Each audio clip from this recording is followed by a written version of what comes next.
Hello darlings, it's showtime. Hello friends, welcome to another episode of Bollywood this week. मैं अमन अंसारी आप सभी लोगों का pan world superstar darling Prabhas की फिल्म कल की 2898 AD के एक और एपिसोड में तहे दिल से हार्दिक स्वागत करता हूँ. क्या हो रहा है मेरा भाई? It is absolutely crazy. History will remember this film in Indian cinema कि ये फिल्म ने किस तरह से facing all the negativity, facing all the criticism that it got unnecessarily किस तरह से बॉक्स ऑफिस पे ये विक्टोरियस इमर्ज हुई है सिर्फ और सिर्फ जनता के प्यार से. इसके अगेंस्ट कैंपेन्स चलाए गए, इसको नीचे दिखाने की पूर्ण तरीके से कोशिश की गई, इसे कलेक्शन को झुटलाने की कोशिश की गई. एंड वो दो टरपुंचिए जो कि अभी मुंह दिखाने के लायक नहीं है, कोलकाता समोसा क्रिटिक्स, उनकी किस तरह से यहाँ पर सही तरीके से सिर्फ जनता ही नहीं बल्कि मेकर्स ने भी कह के ली this film will be remembered in the history of Indian cinema कि किस तरह से एक फिल्म आई एंड ये अजूबा नंबर जो है करके गई. कल की 2898 AD becomes now the fourth highest grossing film in the history of Indian cinema in net collections. Bahubali 2, RRR, KGF 2 and now कल की 2898 AD ये कोई आसान उपलब्धि नहीं. कल की 2898 AD becomes the fifth highest grossing film worldwide in the history of Indian cinema. Dangal, Bahubali 2, RRR, KGF 2 and कल की 2898 AD, these are huge achievements. Literally speaking, ये फिल्म ने सबके मुंह की जो बोलती है उसको बंद कर दिया. एंड आने वाले समय में प्रभास के साथ ये वापस से होगा, लेकिन जनता जो है यहाँ इस बंदे के पीछे रॉक स्टेडी खड़ी है क्योंकि this man will take the box office to new heights. And guys, कल की 2898 AD की जो उड़ान है वो अभी तक समाप्त नहीं हुई है. इसके बाद फेज 2 आएगा जहाँ पे इस फिल्म को बहुत ही भव्य तरीके से वैजयंती मूवीज जापान में एंड चाइना में रिलीज करेगी. एंड तब जाकर नजारा देखने लायक रहेगा क्योंकि उसके बाद ना KGF 2 बचेगा ना RRR बचेगा. ये फिल्म इतिहास में इतने बड़े नंबर्स करेगा. जस्ट इमेजिन जब इस फिल्म का सेकेंड पार्ट आएगा तो उसके लिए क्या एक्साइटमेंट होगी. आज के एपिसोड में हम इतिहास डिस्कस करने वाले हैं कि किस तरह से 45वें दिन पर 45th डे पर this film is smashing. And वो लोग जिन्होंने कहा था कि ये फिल्म हिंदी वर्जन में नहीं कमाल करेगी, ये फिल्म हिंदी वर्जन में कमाई नहीं करेगी, आई मीन लिटरली स्पीकिंग आप लोग की दुकानें बंद कर लीजिए क्योंकि तुम्हारी दुकान में तुम्हारे घर वाले भी समोसा खाने नहीं आएंगे. This is a promise. This film has named and shamed those two jokers in front of the complete Indian press and the media. किस तरह से फिल्म को निकालने के लिए यानी कि फिल्म को नीचा दिखाने के लिए एक स्मीयर कैंपेन जो है चलाया जाता है. But this film has emerge victorious. इसी नोट पे आज का एपिसोड शुरू करते हैं. सो गाइज, हम अपनी जर्नी जो है डे 40 तक कंटिन्यू किए थे, जहां पर डे 40 हमारा प्रेडिक्शन था 53 लाख इस फिल्म का, हिंदी का प्रेडिक्शन था 30 लाख. एंड इसी के साथ इस फिल्म ने 40वें दिन पर हिंदी वर्जन में 292.46 करोड़ की कमाई की थी, यानी कि 292.46 करोड़. बात करूं उस दिन के वर्ल्ड वाइड प्रेडिक्शन की 73 लाख था. एंड इसी के साथ वर्ल्ड वाइड जो था 1149.34 करोड़ था. अब गाइज, यूएसए में इस फिल्म के पास 10 लोकेशंस बचे थे, जिसके कलेक्शंस नेग्लिजिबल थे.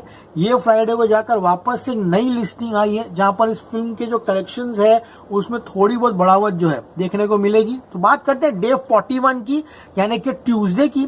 फिल्म ने 50 लाख का नेट बिजनेस किया है. इसमें हिंदी वर्जन ने 26 लाख एंड तेलुगु में 20 लाख की कमाई की है, यानी कि हिंदी 26 एंड तेलुगु 20 लाख. बात करूं डे 42 की, यानी कि वेडनेसडे की, 49 लाख का नेट किया है, क्रॉस होता है 58 लाख. हिंदी में कमाया है 25 लाख एंड तेलुगु में कमाया है 19 लाख. ग्रॉस कलेक्शन जो है वर्ल्ड वाइड में ऐड होगा, जो कि हम बाद में डिस्कस करेंगे. डे 43 थर्सडे की बात करूं, फिल्म ने 46 लाख का नेट बिजनेस किया, जिसमें हिंदी वर्जन ने 24 लाख 24 लाख, तेलुगु ने 17 यानी कि 17 लाख की कमाई की. Friday, despite new film releasing, okay, यहाँ पर फिल्म ने अपने शो काउंट जो इसको मजबूती से पकड़ के रखा. एंड फ्राइडे फिल्म ने 68 लाख का बिजनेस किया, which is outstanding. Hindi version smashing 47 lakh rupees and Telugu 18 lakh. The gross is 82 lakh rupees. And कल सैटरडे इसने धमाका कर दिया. Literally speaking, Saturday morning occupancy 11, afternoon 20, evening 22 और नाइट 30। मुंबई में 54 हिंदी शोज में 45% की ऑक्यूपेंसी थी। बात करो दिल्ली एनसीआर की, 81 शोज में 40% ऑक्यूपेंसी। बात करो गाइस यहाँ पर पुणे 21 शोज में 52% ऑक्यूपेंसी। कोलकाता 28 शोज में 10%। बात करो अहमदाबाद की 60 शोज में 22%। सूरत 44 शोज में 22। बैंगलोर एंड हैदराबाद में 9 शोज थे, with Bangalore 70% occupancy and Hyderabad 95% occupancy. Book my show पे कल की 2898 एडी ने अपने 45th डे पर 27.38 थाउजेंड टिकट्स बेचे हैं। यस फ्रेंड्स, जो कि मैं अगर बैड न्यूज औरों में कहाँ दम था एंड उलझ को मिला लूं तभी भी जाकर ये कलेक्शंस जो है टिकट सोल्ड उस तक नहीं टच होते। Bad news only 15,000 way behind औरों में कहाँ दम था। Is a magnanimous disaster. Millennium 9,000 tickets and उलझ 13,000 टिकट्स। These are crazy. इतना ही नहीं, फ्राइडे को भी इस फिल्म ने 18.38 थाउजेंड टिकट्स बेचे थे, जो अपने आप में बड़ी उपलब्धि है। ये फिल्म इजीली 50 डेज कंप्लीट करेगा इंडिया में एंड ये फिल्म रक्षाबंधन तक माइंड यू हिंदी वर्जन में एंड तेलुगु वर्जन में कमाई जो है वो करते हुए दिखाई देगा। सो गाइस बात करते हैं डे 45 की यानी कि सैटरडे की। फिल्म ने 1.20 करोड़ का नेट बिजनेस किया है। तो ग्रॉस होता है 1.44 करोड़। हिंदी में इस फिल्म ने 90 लाख की कमाई की है, 90 लाख रुपीस एंड तेलुगु में 25। इसी के साथ हिंदी वर्जन है कलेक्शंस अब 294.58 करोड़ चले जाते हैं। यस फ्रेंड्स, 294.58 करोड़ यानी कि 295 पकड़ के चलिए आप लोग। मैं विनंती करता हूं मेकर्स से कि एटलीस्ट मंडे को इसके कलेक्शंस हिंदी का रिपोर्ट कीजिए आप लोग। हाँ, बात करूंगा अब इसके वर्ल्ड वाइड टोटल की तो डे 41, 42, 43, 44, 45 इस फिल्म ने वर्ल्ड वाइड 3.99 करोड़ का बिजनेस किया है। Day 41 60 lakh gross, 42 58 lakh, 43rd day 55 lakh, 44th day 82 lakh and कल सैटरडे को 1.44 करोड़ का ग्रॉस कलेक्शन किया है। एंड ओवरसीज का मैं सिर्फ 10 लाख ले रहा हूं क्योंकि बहुत कम लोकेशंस है यहाँ पर बचे हुए, वो भी सिर्फ यूएसए में। इसके साथ फिल्म ने 4.09 करोड़ की कमाई करते हुए अपने वर्ल्ड वाइड टोटल को 1153.43 यानी कि 1153.43 करोड़ के पार जो है यहाँ पर पहुंचा दिया है।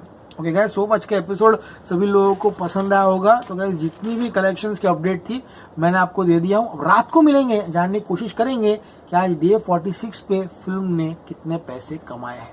कल की 2898 AD, the 4th highest grossing net collection for any Indian film and the 5th highest grossing film worldwide collection in the history of Indian cinema.